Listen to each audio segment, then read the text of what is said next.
I'm out here at Rock Island shooting a little video to give everybody an update on the construction. Looking at the office.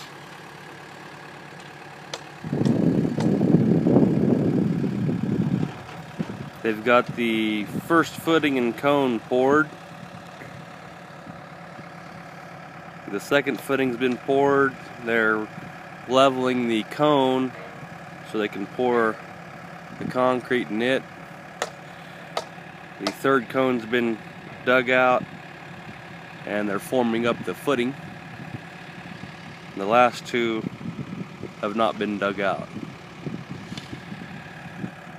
The MCC room there, they've got the walls up, waiting for Davis Electric to get the MCCs in, and they can set them in. Then they'll frame that up and put a roof on it.